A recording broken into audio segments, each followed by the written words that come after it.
What's it like to live in Asia as a female expat? Will I ever get a boyfriend? And can I get a part-time job? Well, if those questions or any other questions have occurred to you, it is great to have you with me. My name is Wendy, and for more than 3 decades, I have lived and worked in 5 different countries in Asia. And I still live and work in Asia now, in Thailand. And today I want to bring up a very important topic for any kind of expat, be they female or male, and that's our fur babies. What are we going to do about our pets if we're moving to Asia, either for work or retirement or as a digi-nomad? And it's a big topic, so settle in. Now, whilst I'm talking to you, you may actually see my 2 fur babies wandering in and out. I have a cat and a dog, and they are both local rescues from here in Thailand. So, keeping your fur babies with you if you have decided to move. There's a lot of complication around it, but there are companies to help you. And I will put down in the comments section some of the companies that are well recommended and well regarded in Asia in many different countries.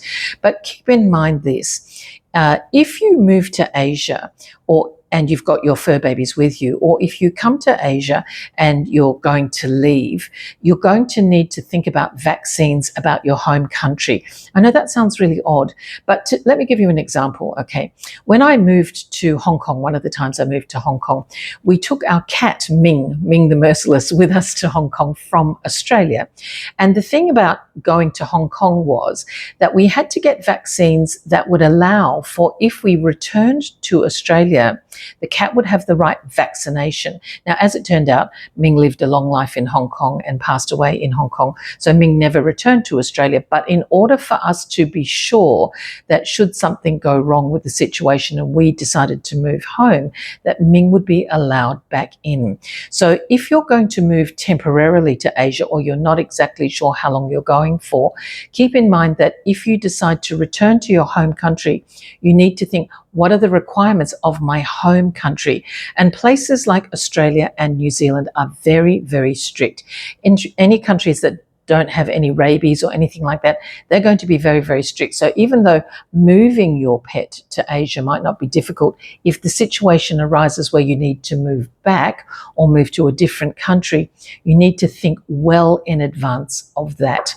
As well as that, of course, if you have decided to move to Asia and then the situation changes and you're going back but you haven't got those vaccines, keep in mind that even if your country does have rabies or doesn't have the same strict requirements as Australia and New Zealand, like England, for example, it might take up to 2 months or 3 months. I have a friend in my neighborhood who's moving back to France. He's French, and it's taking him 2.5 months for his cat to go through all of the quarantining and the vaccination period before the cat can return to France. He can get on a plane.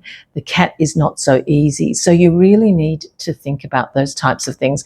You have to, it's not a problem, but you just have to put it in your mind that it's going to take a lot longer than you expected when it comes to repatriating your pet, if that's the situation. It's the same for if you're adopting a pet from the country that you've moved to and you're going to send them back to another country, send them back to a home country, then you need to think about that well in advance. Give yourself at least a 2 to 3 month lead in, just in case something goes wrong.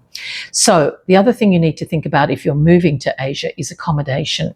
Most places have some pet-friendly accommodation, but not all, and so you need to be aware of that.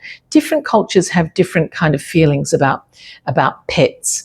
Obviously, in countries like Thailand, Malaysia, India, the Philippines, Nepal, and Vietnam, there's a big issue with street dogs and street cats, and there's a big difference in culture around how people see their pets.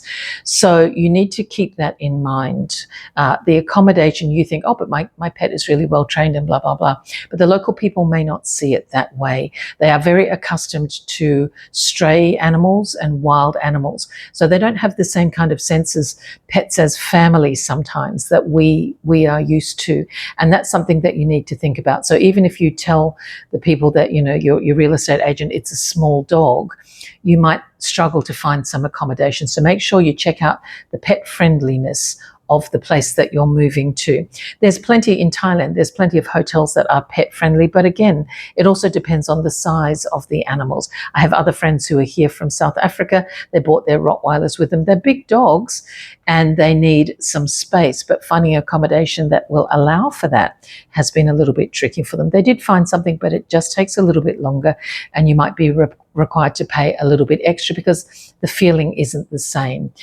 One thing I also want to warn you about is the sheer cost of bringing your pets out. When we moved Ming the Merciless, a cat that we had in Australia, to Hong Kong, it actually cost the same amount to transport the cat as it did for one of the kids. That includes airfares, accommodation, all that kind of stuff as well. If you've got a relative or a friend who said, look, I'll look after the animal for you, it may be more cost effective. I know it's heartbreaking, believe me. I'm a huge pet person, so I understand that, but think seriously about the cost. You also want to think about things like pet insurance. There are good vets in all of these countries. They're probably less expensive than your home country, to be perfectly honest with you. My local vet is very, very good, speaks excellent English, very, very well educated, and I'm sure that the fees for simple things like, vaccinations or deworming or everything are a quarter of the price as they would be at home. But it is a factor. The transport itself is quite expensive. I will actually leave some details about different companies that are well respected in Asia that you can check out for yourself if you want to talk to them to get a quote. In certain countries, there are no problems with street dogs, and this means that it might be easier for you to find a place to accommodate your pet in terms of going for a walk. So, for example, Singapore, there are not really any stray dogs. Japan, there are not really any stray dogs. South Korea, in the urban areas, there's no real stray dogs around. Hong Kong, you will find some stray dogs out in the countryside maybe, but not in the urban areas for sure. Cats, yes, but they're all spayed and they're well looked after by the communities. In Taiwan, in most areas also, it's okay for you to take your dogs. But in places like Thailand, where I live now, in places like Vietnam, all those places that I mentioned that have stray dogs and street dogs, when you're walking your very beautiful, well-domesticated, uber-friendly animal in the street, that could be a problem because the local stray dogs are territorial. They are fighting for food. They are fighting for their existence. They're not bad dogs. They're not bad cats, but they will fight because they have to. They're stray. They don't have homes. And so that happens a lot where I live in Thailand. Lots of people come here with their animal. They've seen lots of animals around, and there are pet-friendly cafes and all that kind of stuff. But when they get here, they realize that actually finding a safe place to walk your pet might be a bit of a problem. There aren't so many dog parks and things like that. I walk my dog on the beach every morning. If you watch any of my other videos, you'll see her roaming around. She comes back when she's called. She's very good. She does encounter some beach dogs, and for the most part, she's small, she's fast, she runs away, or she's made friends with them. But it can be a real problem finding a place for you to walk your dog if there are lots of other stray dogs around. In Thailand, they call them soy dogs because the word soy means street, so they're street dogs. So there are lots of soy dogs in Thailand, and you're bringing your lovely pet, and all of a sudden your pet's in a fight and you're finding yourself in a quite traumatic situation. So please do keep that in mind. The other thing that I wanted to mention is, there she goes, you can see it there. That's Helicopter. And she's called Helicopter because when she was found, she was only 4 kilos. She was very, very thin. She had no hair. She was very, very abused and malnourished, but her tail went around in a rotor. So there you go. Now you know. So the other thing is too, and this is a sad topic, but something to think about. Some cultures don't believe in things like euthanizing sick animals, and that's Thailand and other Buddhist countries. And the reason is because in the religion, which has reincarnation, dogs are a reincarnated being, and there's a lot more involved in that, but basically that's what it is. So these days it's easier to find a vet in Thailand who, if a dog is really ill or really old, they are prepared to euthanize them, but some vets still do not, and that's a cultural thing, and you need to think about that as well. I know I've had friends who've had quite traumatic situations where a dog is very, very sick and the vet has been very, very reluctant to actually euthanize the dog, not because they want the dog to suffer, but because they don't feel that as Buddhists they can go that far. So that is really something that you need to think about as well. So If you need to know more information about your pets and how they transport and stuff like that, I recommend very much that you get onto the expatriate forums in the local area. There are always pet-friendly sort of forums on either Facebook or I've just forgotten the name of the other one that everybody uses, that young people use, that I don't use because I'm old. But anyway, there are forums around there. You just have to type it in and find out some information about that. Ask the questions that are important about, can I actually walk my dog in the local area? What do I need to know about vaccinations? All that kind of stuff. And get the information before you start, and get the information a few months ahead. Now, if you are going to bring your pets with you, here are some questions that you need to ask the companies that you're going to use to transport them, right? Is the company IATA animal certificate or a member of the relevant pet transport associations? I had to read that because I couldn't remember it off the top of my head. So make sure that the company you use are IATA registered.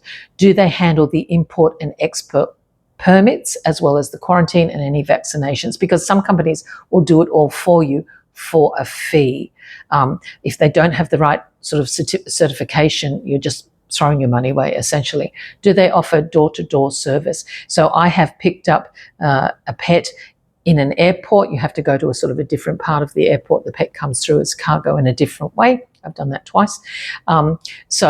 So that is something that you have to think about as well. Is the company that you're going to use, do they do door-to-door, or is there some part where you have to kind of work out where you have to go to come and find your animal?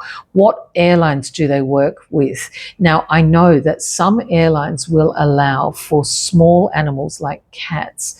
I think Air France is one of them, actually, oddly enough.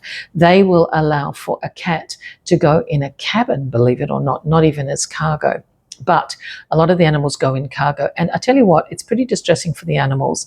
It's cold down there. It's dark. The staff are not unkind, but in reality, when your pet is going as cargo, it's not first-class service. But some airlines are a little bit more lenient, and they will allow a small animal in a cabin with you. I have seen photos of, and I'm sure you have as well, Qatar Airways with their Falcon transportations, where all of the wealthy people from the Middle East carry their Falcons on board. I think that's super cool. I've never seen it in real life. I've only ever seen it on TV. But some airlines are a little bit better than that. How transparent are they with the costs? Are there going to be hidden fees as well?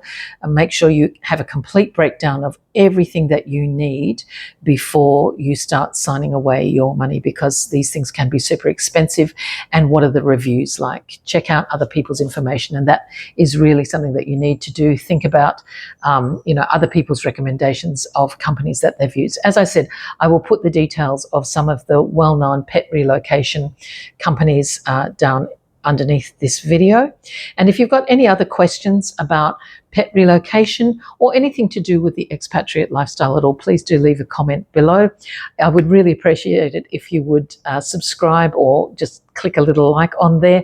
My little channel's only been going for a little while. We're doing okay, but the more support you can give me, the more I can expand on other topics that you'd like to know about and keep the channel moving along. And if there is a topic that you'd like to have covered, by all means, do put it down below. This is a slightly longer video, but I think it's a really important topic. I think a lot of people who are pet lovers like myself think a lot about the idea of, what I'd love to move to Asia, but what am I going to do with my doggo? What am I going to do with my pussycat? What am I going to do with my hamster? Whatever it is. And so I wanted to make sure that I covered as many little areas as I could to make things a little bit easier for you. Thank you so much for sitting through this longer video. Hope you're having a great evening. Hope the monsoon rains are not ruining your buzz. And I'll talk to you later. Bye.